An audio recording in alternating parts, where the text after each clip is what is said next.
کار لانتی دیوس سب سے گناہ گار بے نمازی۔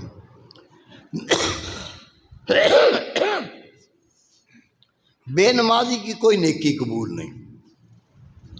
بے نمازی مر جائے نماز جنازہ نہیں ہوتی، پڑھا دو ہوتی نہیں۔ بے نمازی مر جائے مسلمانوں کے قبرستان میں دفن کرنے کی اجازت نہیں ہے۔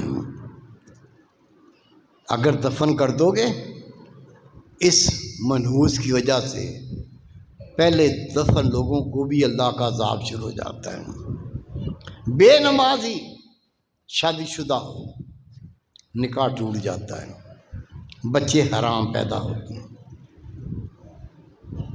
آپ کہو گے پہلے میں تو میں نے سنا ہی نہیں، ہم وہاں بیٹھے ہی نہیں جہاں یہ باتیں کوئی سنا دے۔ نعرے لگوانے والوں کے پاس بیٹھے، نعرہ مار کے گھر آ گیا، میں جنت کا میں حقدار بن گیا، جنت میری ٹھیکے میں مل گئی۔ وہاں بیٹھے ہی نہیں جو تجھے حق سنا دے۔ یہ کس کے فتوے ہیں؟ آج کل کے فتوے نہیں، نبی پاک کے صحابہ کرام، تابعین، تبع تابعین، ائمہ کرام کے فتوے۔ شک ہے؟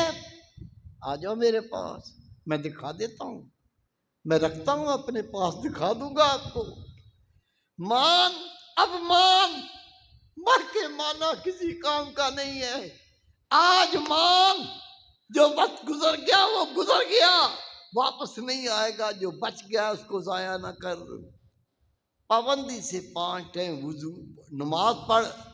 صرف خود نماز نہیں پڑھنی، تیرے گھر میں جتنے تیرے ماتحت ہیں ان کو نماز پڑھانی بھی ہے۔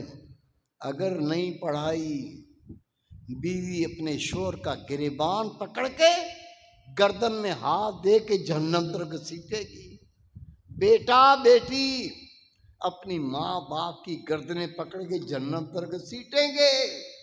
شوہر اپنے احسان یاد دلائے گا، بیوی سے کہے گا تو نے انگوٹھی مانگی تھی، میں تو سونے کا ہار لے آیا تھا، یہ کیا کرتی ہے؟ بیوی کہے گی ایک دن کھانا دیر سے بنایا تھا، گالی دیتے تھے، میں تیرے ماتحت تھی، تیرا حق تھا مجھے نماز پڑھاتا، اگر تو مجھے نماز پڑھا دیتا میں آج بخشی جاتی۔ تو کھانے پکواتا رہا، کپڑے دھلاتا رہا، ساری خدمت کرتا، میں کرتی رہی، نماز